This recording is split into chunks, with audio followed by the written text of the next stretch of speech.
नमस्कार शेतकरी मित्रांनो, भारतीय शेतकरी युट्यूब चॅनलमध्ये सर्व शेतकरी बांधवांचं हार्दिक स्वागत। तर शेतकरी मित्रांनो, राज्यातील 19 जिल्ह्यातील शेतकरी बांधवांसाठी आनंदाची बातमी आहे। कारण की मित्रांनो, या राज्यातील 19 जिल्ह्यांमध्ये दुष्काळ सदृश परिस्थिती असून सुद्धा राज्य सरकारच्या माध्यमातून दुष्काळ घोषित याच्या अगोदर करण्यात आलेला नव्हता, परंतु राज्य सरकारच्या माध्यमातून 16 फेब्रुवारी 2024 रोजी एक महत्त्वाचा राज्य सरकारच्या माध्यमातून जीआर निर्गमित करून आणि या जीआरच्या माध्यमातून राज्य सरकारच्या माध्यमातून 19 जिल्ह्यातील 224 महसूल मंडळांमध्ये दुष्काळ घोषित करण्यात आलेला आहे। तर शेतकरी मित्रांनो, कोणत्या जिल्ह्यामध्ये दुष्काळ घोषित करण्यात आलेला आहे याच्या संदर्भात एक महत्त्वपूर्ण व डिटेल मध्ये अपडेट आपण या व्हिडिओच्या माध्यमातून जाणून घेण्याचा प्रयत्न करणार आहोत।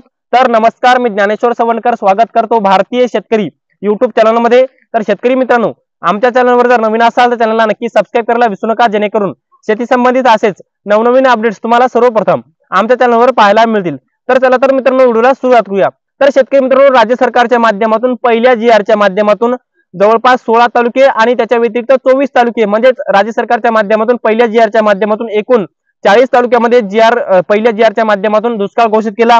त्याच्या व्यतिरिक्त दुसऱ्या जीआरच्या माध्यमातून 1021 महसूल मंडळामध्ये दुष्काळ घोषित केला। त्याच्या व्यतिरिक्त तिसऱ्या जीआरच्या माध्यमातून 220 महसूल मंडळामध्ये दुष्काळ घोषित केला आणि आता राज्यातील 19 जिल्ह्यातील 224 महसूल मंडळामध्ये राज्य सरकारच्या माध्यमातून 16 फेब्रुवारी 2024 रोजी एक महत्त्वाचा असा जीआर निर्गमित करून राज्य सरकारच्या माध्यमातून 19 जिल्ह्यातील शेतकऱ्यांना सवलती लागू केलेल्या आहेत। तर शेतकरी मित्रांनो, सर्वप्रथम ते जिल्हे कोणते आहेत ते आपण बघण्याचा प्रयत्न करणार आहोत, परंतु त्या जिल्ह्यातील काही महसूल मंडळे पात्र करण्यात आली आहेत। तर शेतकरी मित्रांनो, पहिला जिल्हा आहे पुणे आणि पुणे जिल्ह्यातील हवेली तालुका, भोर, जुन्नर, खेड, आंबेगाव हे ह्या जिल्ह्यातील ह्या पुणे जिल्ह्यातील या तालुक्यातील काही महसूल मंडळे घेण्यात आलेली आहे। याचबरोबर सातारा जिल्ह्यातील सातारा तालुका, कोरेगाव, कराड, पाटण, पलटण, खटा व मान या तालुके पात्र करण्यात आलेले आहेत। याचबरोबर सांगली जिल्ह्यातील जत आणि तासगाव हे तालुके पात्र करण्यात आलेले आहेत।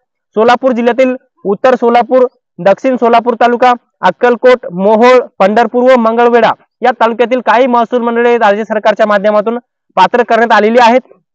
तर शेतकरी मित्रांनो, याचबरोबर कोल्हापूर जिल्ह्यातील करवीर तालुका, हातकणंगले, याचबरोबर पुढचा जिल्हा नाशिक जिल्ह्यातील नांदगाव, चांदवड, नाशिक, भांगलान, याचबरोबर निफाड व देवळा या तालुक्यातील काही महसूल मंडळे राज्य सरकारच्या माध्यमातून पात्र करण्यात आलेली आहेत।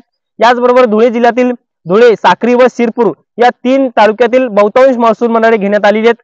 जळगाव जिल्ह्यातील जळगाव, जामनेर, भुसावळ, मुक्ताईनगर, बोदवड, एरंडोल, धरणगाव, पारोळा, अमळनेर, चोपडा, यावल, रावेर, पाचोडा, भडगाव व चाळीसगाव या जळगाव जिल्ह्यातील बहुतांश तालुक्यातील जवळपास 14 ते 15 महसूल मंडळ ऍड करण्यात आलेली आहेत, दुष्काळ सदृश्य म्हणून घोषित करण्यात आलेली आहेत। याचबरोबर 9वा जिल्हा अहिल्यानगर म्हणजेच अहमदनगर या अहिल्यानगर जिल्ह्यातील जामखेड, शेवगाव, श्रीगोंदा, पारनेर, नेवासा, राहाता, श्रीरामपूर, कोपरगाव, अकोले, पाथर्डी, राहुरी, नगर, कर्जत व संगमनेर या सर्व तालुक्यातील राज्य सरकारच्या माध्यमातून महसूल मंडळातील काही महसूल मंडळे दुष्काळ सदृश्य परिस्थिती म्हणून घोषित करण्यात आलेले आहेत। छत्रपती संभाजीनगर जिल्ह्यातील फुलंब्री तालुक्यातील 2 महसूल मंडळे, सिल्लोड तालुक्यातील 3 महसूल मंडळे, खुलताबाद तालुक्यातील 3, वैजापूर तालुक्यातील 2, कन्नड तालुक्यातील 3, गंगापूर तालुक्यातील 3 अशा प्रकारची महसूल मंडळे दुष्काळ सदृश्य घोषित करण्यात आलेली आहेत। जालना जिल्ह्यातील जाफराबाद, परतूर व घनसावंगी तालुक्यातील प्रत्येकी एक महसूल मंडळे व परतूर तालुक्यातील 2, याचबरोबर परभणी जिल्ह्यातील परभणी, पूर्णा, पालम, गंगाखेड, सोनपेठ, पाथरी, मानवत, जिंतूर, सेलू या सर्व तालुक्यातील काही महसूल मंडळामध्ये दुष्काळ घोषित करण्यात आलेला आहे। हिंगोली जिल्ह्यातील हिंगोली तालुक्यातील 3 महसूल मंडळे, कळमनुरी तालुक्यातील 1, औंढा तालुक्यातील 2, सेनगाव तालुक्यातील 2 अशा प्रकारे घोषित करण्यात आले आहेत। नांदेड जिल्ह्यातील नांदेड तालुक्यातील 1, नायगाव तालुक्यातील 1, कंधार तालुक्यातील 1 अशा प्रकारे दुष्काळ घोषित केलेला आहे। लातूर जिल्ह्यातील लातूर तालुका, औसा, उदगीर, निलंगा ही महसूल ह्या तालुक्यातील महसूल मंडळामध्ये काही महसूल मंडळामध्ये दुष्काळ घोषित केलेला आहे। बीड जिल्ह्यातील बीड तालुका, याचबरोबर पाटोदा, आष्टी, गेवराई, माजलगाव, परळी, वैजनाथ, केज व शिरूर, कासार या सर्व तालुक्यातील काही महसूल मंडळे घेण्यात आलेली आहेत। धाराशिव जिल्ह्यातील परंडा, कळंब, भूम, उमरगाव व तुळजापूर प्रत्येकी 2 महसूल मंडळे ऍड करण्यात आलेली आहेत। याचबरोबर नागपूर जिल्ह्यातील सवनेर, मोंढा, रामटेक, कळमेश्वर ही या तालुक्यातील एक महसूल मंडळे घेण्यात आलेली 2 एक किंवा काही तालुक्यात 2 महसूल मंडळे आहेत। याचबरोबर शेवटचा जिल्हा वर्धा जिल्ह्यातील आर्वी मधील 1, करंजा मधील 1 व समुद्रपूर मधून 1 महसूल मंडळ ऍड करण्यात आलेली आहेत।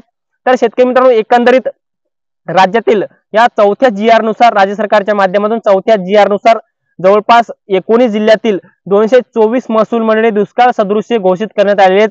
आता या सर्व महसूल पात्र झालेल्या दुष्काळ सदृश्य महसूल मंडळातील शेतकऱ्यांना आता विविध प्रकारचे फायदे होणार आहेत। राज्य सरकारच्या माध्यमातून दुष्काळी अनुदान जर द्यायचं ठरवलं किंवा मंजूर जर केलं तर या भागातील शेतकऱ्यांना सुद्धा मदत केली जाऊ शकते। आणि चारही जिल्ह्याच्या माध्यमातून जे काही दुष्काळ सदृश्य महसूल मंडळी घोषित करण्यात आले या सर्व महसूल मंडळातील शेतकऱ्यांना हेक्टरी 8,500 ते जवळपास 22,500 रुपयाप्रमाणे राज्य सरकारच्या माध्यमातून मदत केली जाऊ शकते। तर शेतकरी मित्रांनो, या व्हिडिओच्या माध्यमातून राज्यातील नव्याने दुष्काळ सदृश्य घोषित केलेल्या तालुके, जिल्हे व महसूल मंडळांची यादी आपण या व्हिडिओच्या माध्यमातून जाणून घेण्याचा प्रयत्न केला। हे अपडेट तुम्हाला कसं वाटलं कमेंट बॉक्स मध्ये नक्की कळवा। आणि शेवटी आमचे युट्यूब चॅनल भारतीय शेतकरी युट्यूब चॅनलवर जर नवीन असाल तर चॅनलला नक्की सबस्क्राईब करा। व्हिडिओ जर आवडला असेल तर व्हिडिओला एक लाईक करा। प्रत्येक शेतकरी बांधवांपर्यंत महत्त्वाची अशी माहिती शेअर करा। तर शेतकरी मित्रांनो, तुर्तास इथेच थांबतो। तोपर्यंत सर्वांचे मनापासून धन्यवाद।